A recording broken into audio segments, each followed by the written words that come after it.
Hello and welcome to ICB's first session of the 2024 International Women's Day event. Thank you so much for joining us. I'm also really pleased to be here today with Elona Mortimer-Zhika. Hi, Elona. Hello, Amy. How are you? I am super well. I am delighted that you are here with us today. Thank you. Really excited too. Thank you so much for having me. Thank you. We have billed you as a true international woman. You were born in Albania and you are now obviously here in the UK and the CEO of one of the world's largest software companies, Iris Software Group, well known to lots of our members, of course. You've got over 100,000 customers, a hugely successful business, thousands of staff. And really, Elona, I would love for you to be able to share with our members today a little bit about your story. Can you tell us, how did you get to where you are today? Of course. Thank you so much. Again, thank you so much for having me. As you said, Amy, I was born in Albania. Albania, for those that don't know, was in dictatorship for about 50 years. So my upbringing was really different. Very happy, super happy, but very different. I hadn't met anybody that was an Albanian throughout my life because the country was quite closed off. Didn't really speak any English, didn't watch any TV that was an Albanian TV. And then at the age of 16, I competed for this scholarship to come to a college in the UK. And it absolutely, completely changed my mind. It was the hardest thing that I did and the most rewarding thing that I did. I was the winner of this scholarship, the only Albanian to get it. I arrived to the UK and went to this college with children from over 130 countries, 200 kids from over 130 countries. And as I said, I hadn't met anybody that was an Albanian before. So that was my first encounter of diversity. And the best way for me to describe it is that it just made my world bigger. I realized how amazing, colorful, big the world was and how much more there was to learn. And I was this, student that had won this scholarship, and I felt really proud for doing that. And suddenly I was surrounded by children that were, 100 times more clever than me. And I realized how much better that was. And I was never going to be the most clever person in the room again. So that's great because that's how I've built my career. And that's how I've been able to succeed, by surrounding myself with diverse teams, but also fantastic people that bring different strengths to the table that can, help me learn every day because we're all work in progress, and people that can get us from success to success. So it taught me a couple of things. As I said, first thing was to embrace diversity.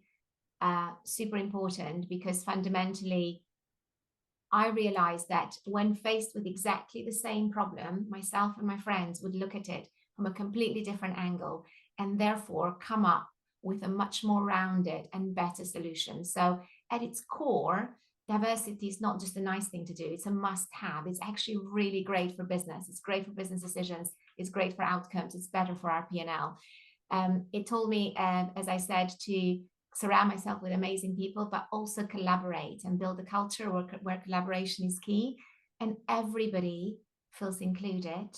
Everybody feels listened to. I remember during the time at my college, Palestine and Israel were at war. I know there is conflict still ongoing there now. And I had friends from both countries, and they were made to be in the same college, in the same environment. And the reason for that is that when you put people from different paths of life together, then you remove bias and you get the other person to see the world from your perspective.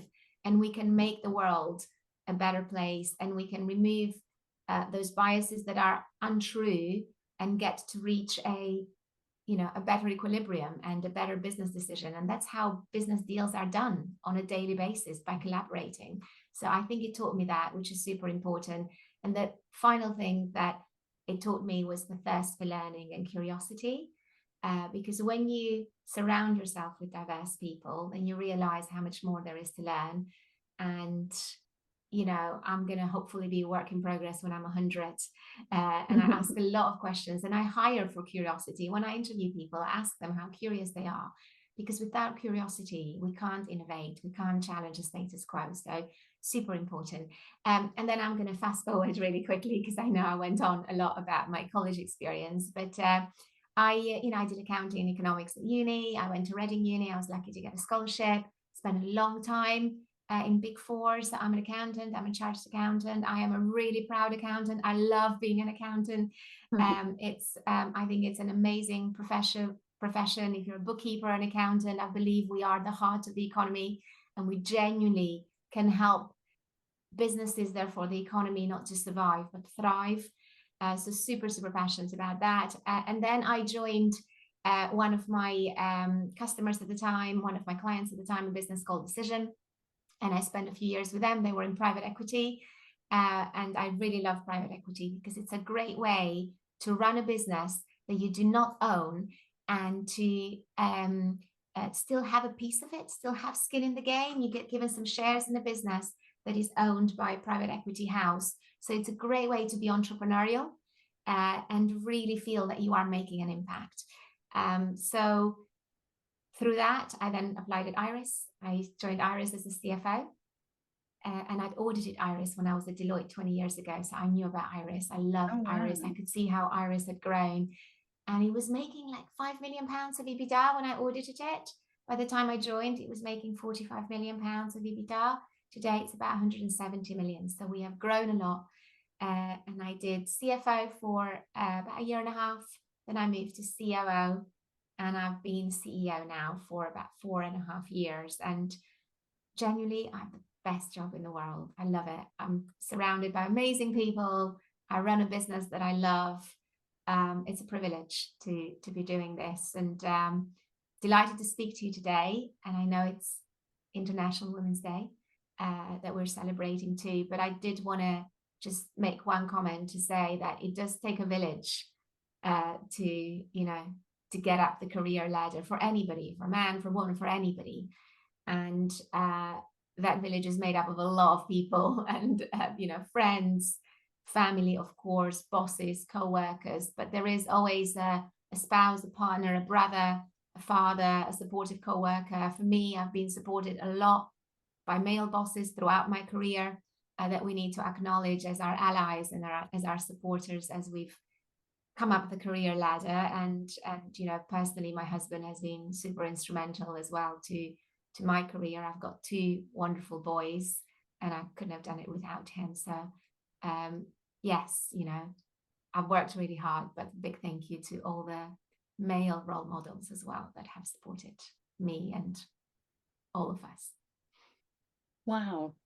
Elona, I'm so delighted to hear. I'm actually feeling quite emotional listening to you speak. And I think you have given all of us a really good example of why female leaders are so powerful, because you are not only super inspirational and you've achieved so much, you've done it with you've explained it to us at least with such grace and humility, and to have, thanked other people for helping you get where you are. I think just really is something that is unique about, hopefully becoming less so, but unique about female leaders, that I think we are becoming aware that we can be soft in leadership.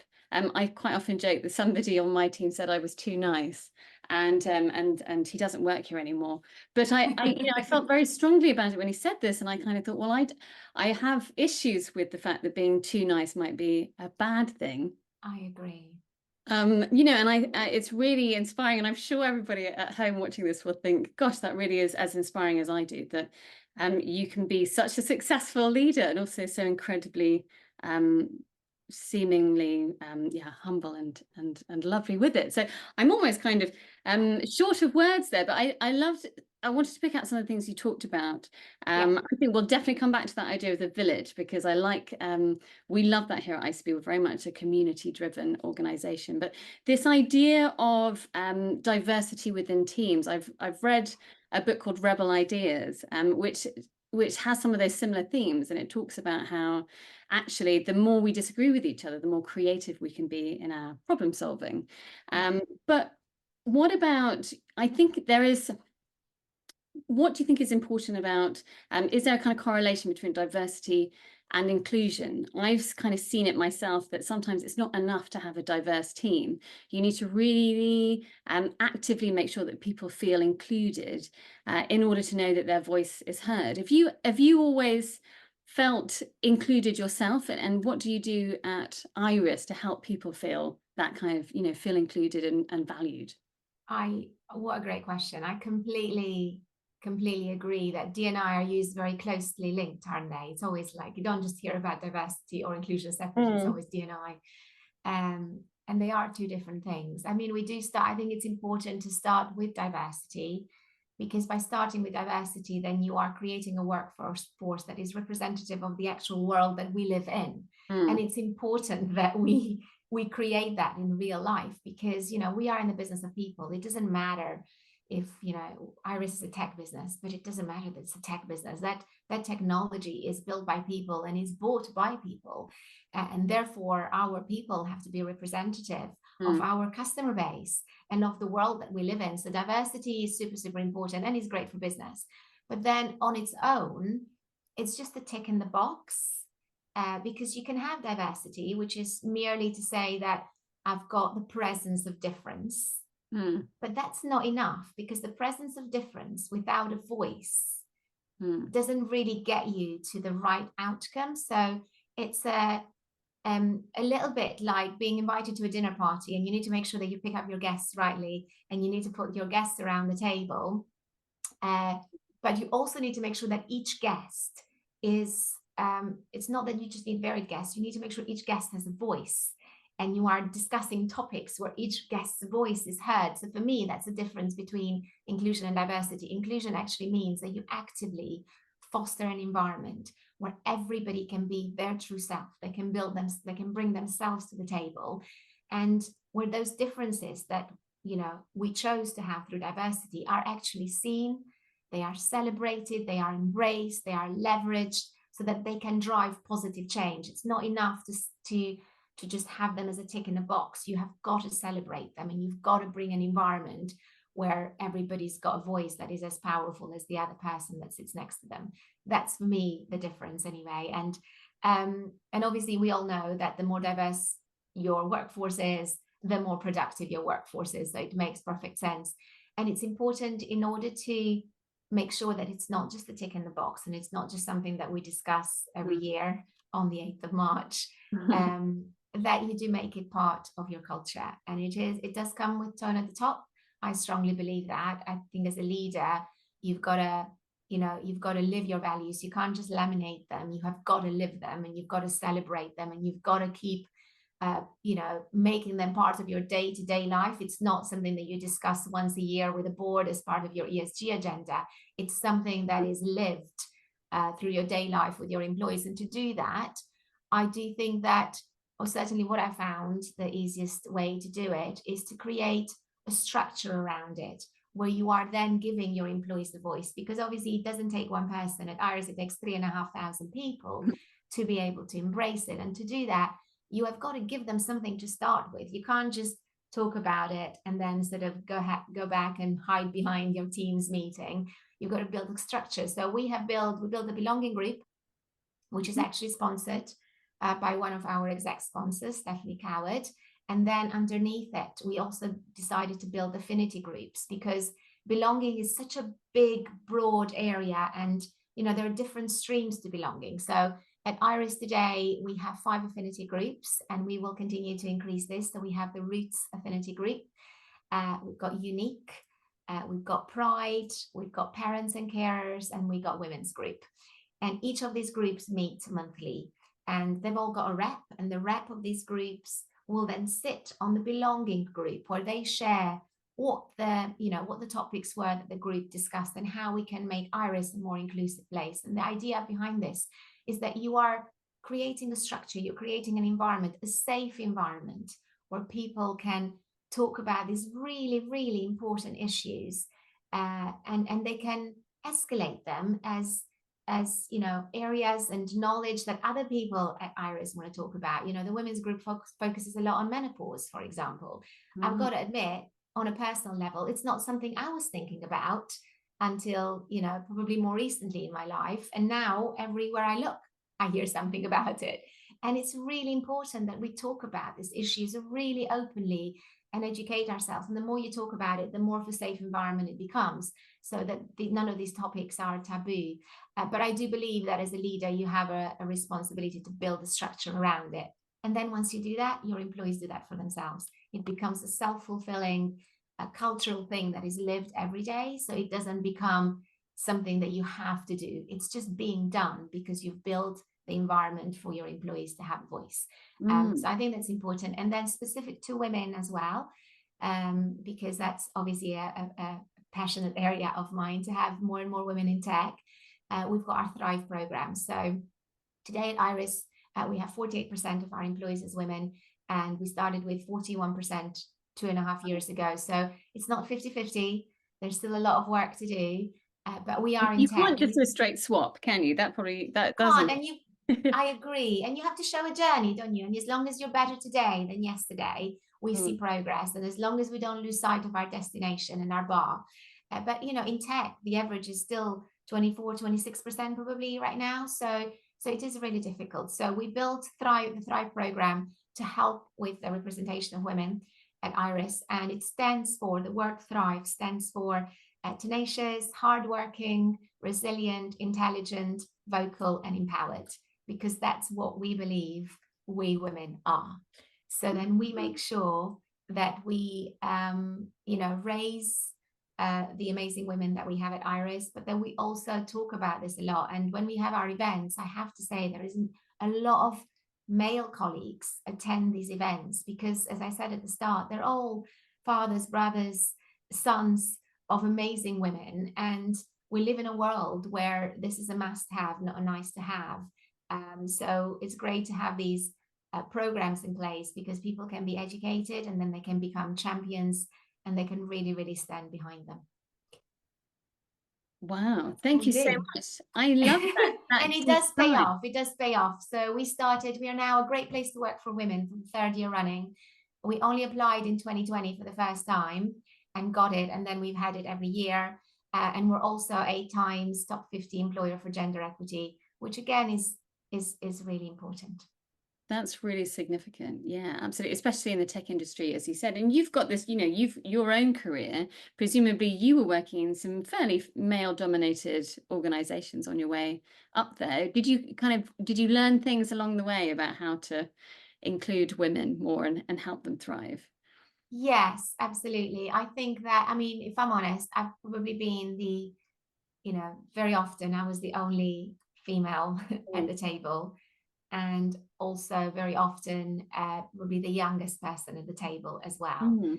And, we all have imposter syndrome. Everybody talks about it. I think everybody has it. Doesn't matter Surely what you gender. don't, Elona. Surely Of course not. I do. Of course I do. Everybody has it, I think, regardless of gender anyway. It's just that women probably feel like they need to share it a bit more. And I think it's great that we talk about it, because if we talk about it, then we don't make it taboo, then we make it the norm. And then, for me, I believe that, leaders have to be relatable. And, when I was coming up my career ladder, it was really hard to find many female mentors that I could look up to. So I really looked very hard, and I found I've got some amazing male mentors, but I also found some amazing female mentors. And for me, the biggest challenge, if I'm honest, was being a mother and working. I wanted to make sure that it was going to be okay. I wanted to make sure that if I tried to do both of them and do them to the best of my ability, 10 years from now, 15 years from now, when, my children were grown up, they hadn't looked back and thought that maybe I wasn't a great mom and all of that. You live with the guilt, don't you? So I sought specifically female mentors who were also mothers. And I usually somebody that would be a few years ahead of me, and somebody that I could really relate to, because that's really important. You can't look up to somebody that's on a pedestal, because then that becomes unreachable. You have to have somebody that people can relate to. And I remember asking my mentor, is it okay? And she said, absolutely. My son comes home with his friends. He's so proud that his mom worked at a FTSE 100. He tells everybody about it. And I didn't miss anything that wasn't important. So those things were important. So as a result of that, I tried to be a mentor.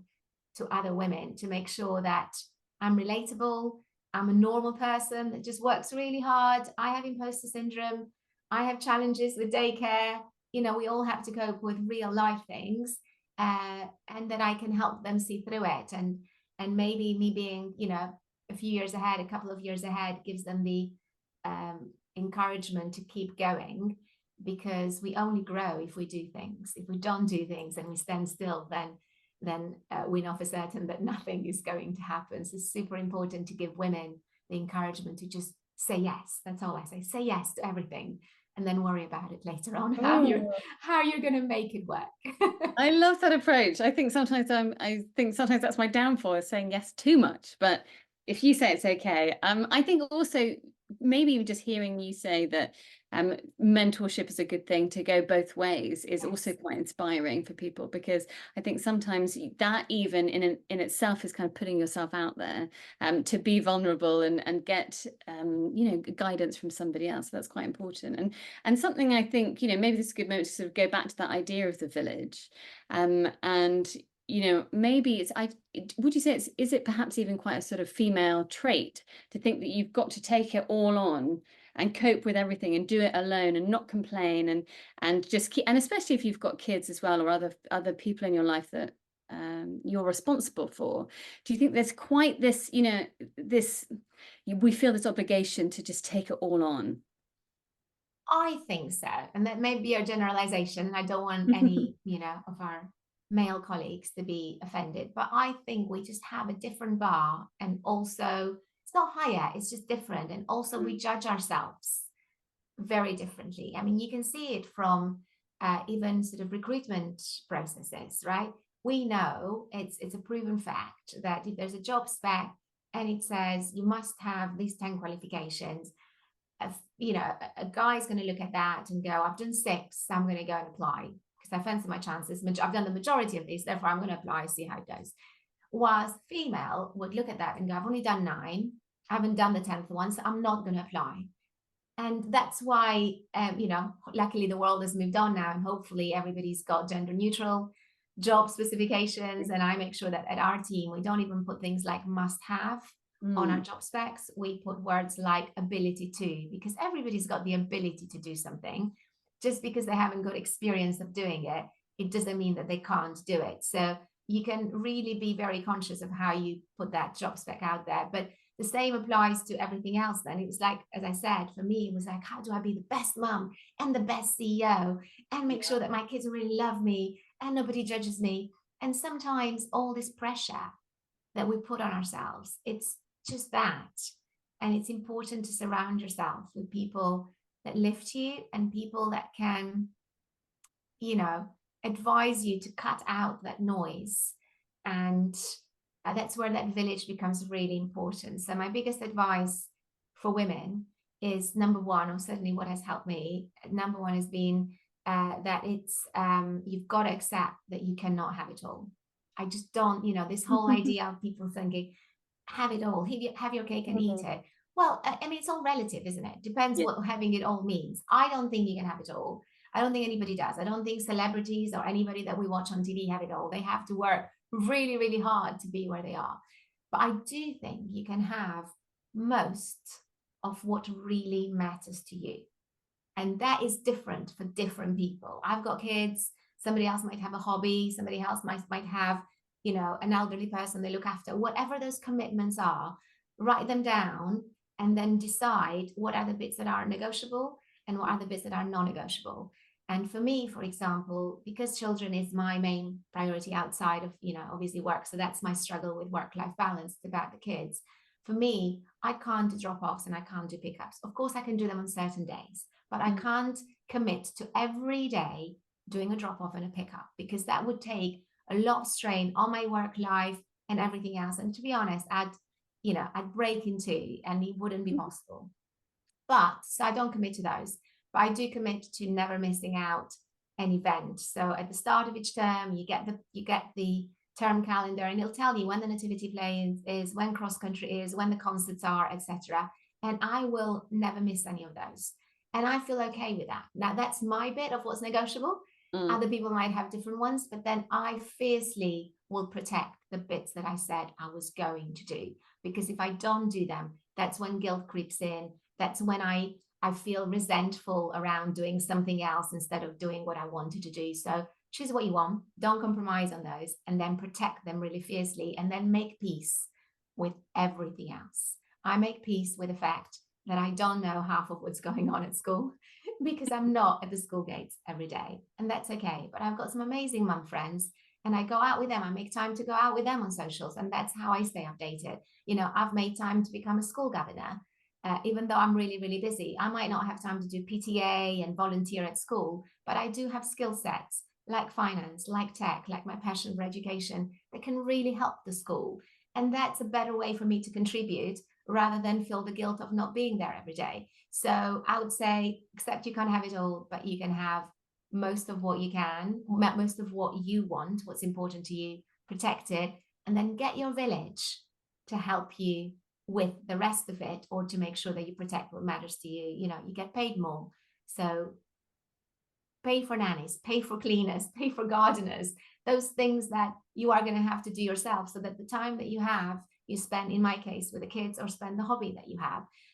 You know, put your husband on the WhatsApp group for school. I think that's an amazing idea. There is hundreds of messages on that. So since I've done that, it's been fantastic. So I haven't had to worry about anything. You know, have your mum friends that you can go to for, you know, for emergencies and all of that. There is a lot that can be done. Go out and have fun as well, and get a cab home, because, you know, with success comes an ability to be able to afford certain things, and use those things to pay for the things that don't matter, so that you yourself protect the things that do. Hopefully that makes sense anyway. That made a huge amount of sense, and really for me, one of the main things that stuck out, it's probably not what you really intended it, the thing you intended to stick out was put your husband on the school WhatsApp group. That would be such a weight off my mind, to be honest, but I don't think he would bother. Oh, We well, both yes. give it up.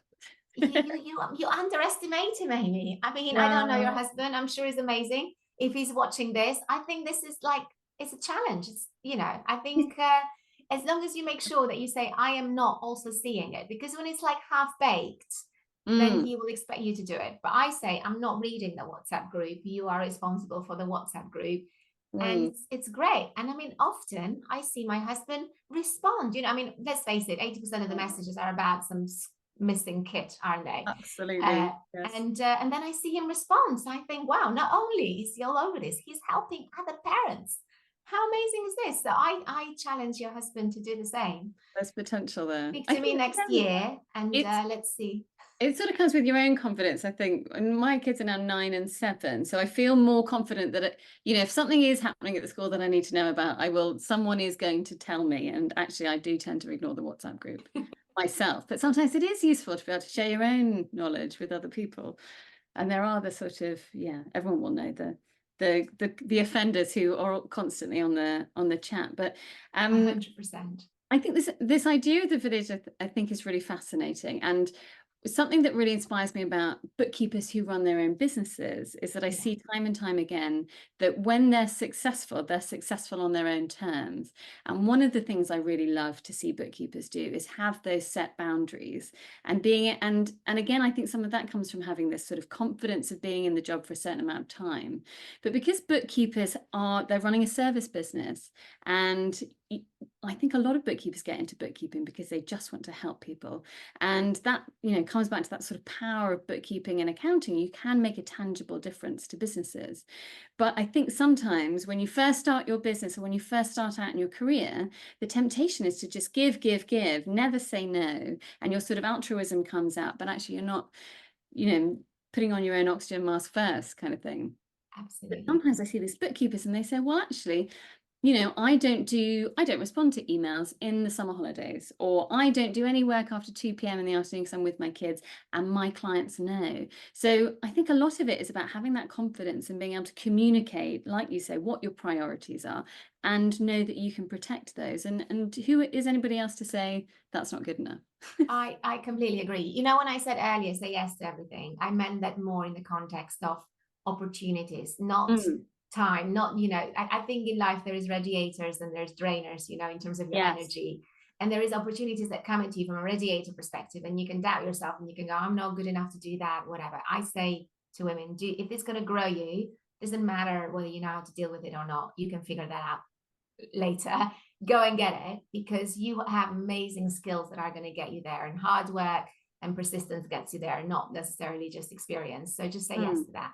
But in terms of, to your point, time that is asked of you, you have got to make sure that you are ruthless with protecting those things that matter to you, and you prioritize really well, and you say no. And you can either say no to things that don't matter, or you have a team of people that do it for you, but your boundaries have got to be very clear. So to the point that you mentioned around our amazing bookkeepers that, you know, fundamentally started a business like that to have flexibility. So if you lose your flexibility, then what is the point of working really, really hard? I remember starting at Iris I started at Iris in November 2016. And as you know, usually school nativity plays, etc., happen all in December.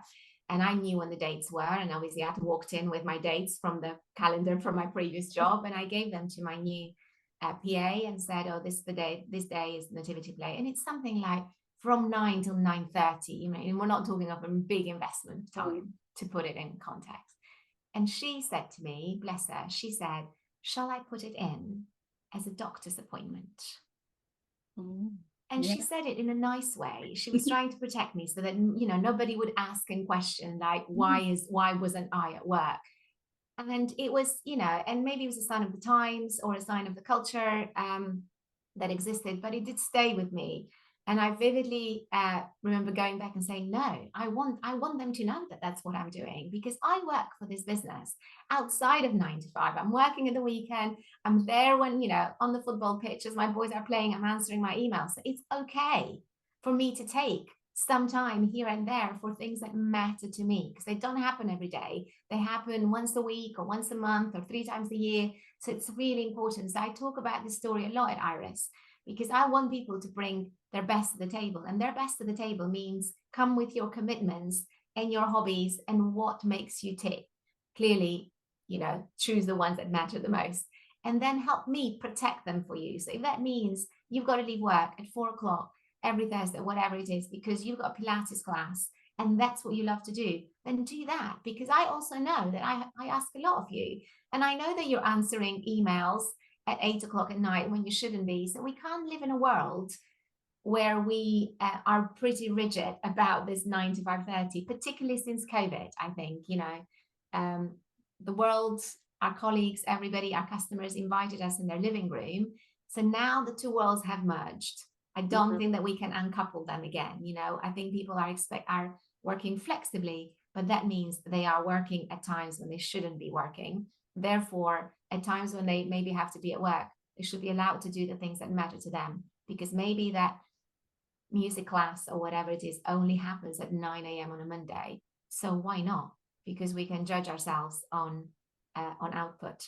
And I did, I remember when we were still in the middle of COVID, things were getting better. I had to fly to America, and they changed the rules that on my way back, you had to do a test and be like 24 hours isolated because the new virus came out.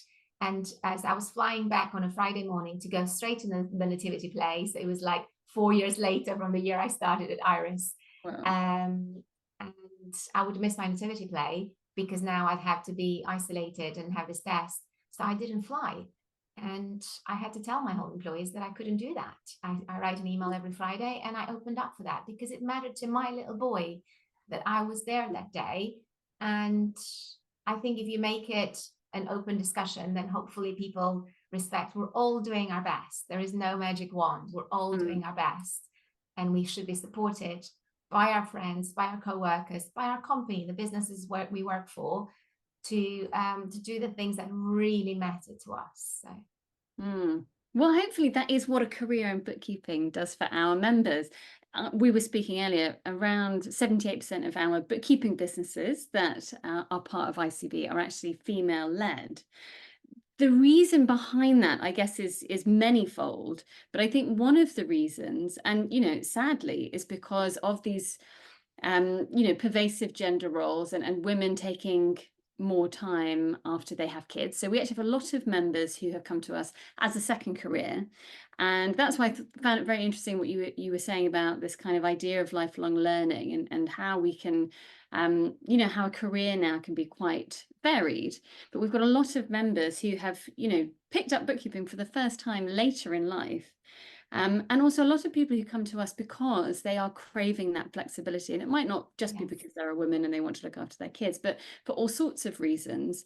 Bookkeeping can be this very flexible career. But I think for me, it's really wonderful to hear somebody like you, Elona, who's running this huge international company and with lots and lots of staff who, and you're actually being the change, and you're bringing this sort of candid, empathetic leadership so that women don't necessarily need to seek self-employment in order to get the flexibility that they need in order to look after their people, their nearest and dearest. I completely agree. It's interesting, is actually at Iris, we've launched a returnship program. So Mm-hmm. this is specific for women that have given up their careers for a while. Maybe it was family, whatever. And then they don't have the confidence to come back into the workplace. So the program is focused particularly to target those women, so we can help them with that confidence. And the amount of times I'll interview people, women in particular, and they go, I'm not ready, or, you know, they will turn a job down because they don't really think that they can commit to something. And I'm like, no, you know, you can do that. You absolutely can do that. I've seen you, even I've heard you talk. You are going to be able to do that. And I think that confidence is super important, which is why in the context of what can we do more, it is about putting those programs in place. And then, you know, our own employees love them anyway. So you have employees that stand behind them to make sure that they turn those programs into success, because we can't be inclusive unless we have a place for everybody. And as I said at the start, unless we represent the reality of the world around us, and we accept that, yes, you know, equality is great, but equity is better. You know, you have got to give people the same chance of success. And what that means is that some people need more of a lending hand than other people, so that it's a level playing field. And in order to do that, you've got to understand that our paths are all different. And therefore, we've got to, you know, we've got to tweak things around to make sure that everybody feels included and everybody feels that their voice is equal to somebody else's, and that they've got exactly the same chance of success. Yeah, it's very important. I remember sort of figuring that out not long ago, figuring out what equity really means. And, you know, the E in DEI, should it be equity or is it equality? Right, yes, of course, that makes total sense. You know, giving people the opportunity an opportunity that works for them, not just Yes, saying, oh, well, everyone gets to apply. Well, it's actually, how do you help people apply for whom they might have, you know, different circumstances. exactly. Very, Exactly. yeah, very interesting. So, so I guess sort of finally, because unfortunately, I think our time is coming to an end. I think what's particularly inspiring about your story is just this idea that you can start from anywhere and become super successful, but also about the power of this accounting and bookkeeping skill. You know, you were the CFO and then you moved into the CEO role. Can you just kind of help us say goodbye to the session now and just give us your kind of closing thoughts on the power of accountancy and what you can do with those skills and why they're so important to businesses? I mean, I am biased because I'm an accountant, but I genuinely think it's the best profession in the world. And every time that people come to me and say, I don't know what I want to do for a career, I always go into accounting. It's going to teach you skills that you are going to need for life. And, you know, there's obviously a lot of different qualifications, and there's various ways of going there, whether you want to be a bookkeeper, whether you want to be an accountant, whether you want to do it in firm, in practice, whether you want to do it in business, it doesn't matter. But the skills that you are taught are super important, because, you know, there's a lot of businesses out there and there's a lot of entrepreneurs out there, and they've got great business ideas, but they also need a helping hand. And we know that 90% of startups fail and all of that. And what your qualification does, and what you do as the bookkeeper, as the accountant, helping their business by doing the books, by giving them advice, is that you turn their business from a normal business to a viable business, to a successful business. And your beauty, your power is that you do this for lots of people. So you've had a conversation today with somebody, and then later in the afternoon, you're having a similar conversation with somebody else. You can take the learnings of one into the other. And sometimes it can be super helpful because it can be something as little as, talent gap. Everybody's suffering with talent gap. And maybe you'd recommend that they do, I don't know, there's an outsourcing business that somebody else has used that you could recommend. Or you could put two businesses together. You might have a customer that's got money, they're doing nothing with it, and they're not finding a way to invest. And you've got another customer that's struggling to get a loan. But as the bookkeeper, as the accountant, that they are good for it. That this business is solid, but maybe the bank is not seeing that because they've got corporate red tape, etc. So you could put people in touch and make sure that one of them is earning interest and the other one is getting the money that they need for the short period of time they need to get their business up and going. So I think it's an amazing opportunity to, as I said, not just help the economy survive, but to help it thrive. And then on top of that, you've got all the additional advice that you can give around working capital, around saving tax, around cash flow management. And it's just a super exciting space because those people that started those businesses, they want to be the plumber, they want to be the architect, they want to be whatever they chose to be, the passion that they started their business for. They don't want to worry about their books. They don't want to worry about paying their taxes. So you take that whole headache away and then you give back. You don't just do that compliance, but you give it back in advice of how they can tweak it and how they can make their baby even better. So I think it's super important. For me, it was interesting. I noticed something like 50% of the FTSE 100 CEOs have got finance background or are some kind of, they've got a qualification in finance or in accountancy, which I think, again, super important in how the world is moving on, that more power is put in the hands of those people that understand numbers and understands what good, viable businesses mean, because that's what bookkeepers and accountants bring to the table. Fabulous. Fantastic. Well, I've really enjoyed speaking to you, Elona. We are going to meet again, hopefully very, very soon. Face to face. Face to Absolutely. face to face. I know that I can learn a lot from you, and thank you so much for sharing your knowledge and your insights today. It was fabulous. Amy, we've only met face to face. We've only met once, and On a you are yacht. super On a yacht yes, at a Caltex. on a boat party. You are super inspirational. And before we go, can you tell me what IWD means to you? Why do you celebrate International Women's Day at the ICB? Sure, that's a very good question. I guess the reason ICB chooses to celebrate IWD is because we are so female dominated. I think we're very lucky. I'm very lucky to be working in an organization that is 76% of our members are women. I think we've got a slightly higher number of students actually that are women. And like I say, 78% of our bookkeeping businesses are female run. And that does make it feel like a very special place. I know that a lot of the other professional bodies have got, are kind of trying to get to that 50% mark of female to male ratio. And I think it does define us as an organization, and it really there's a lovely, welcoming, inclusive community here.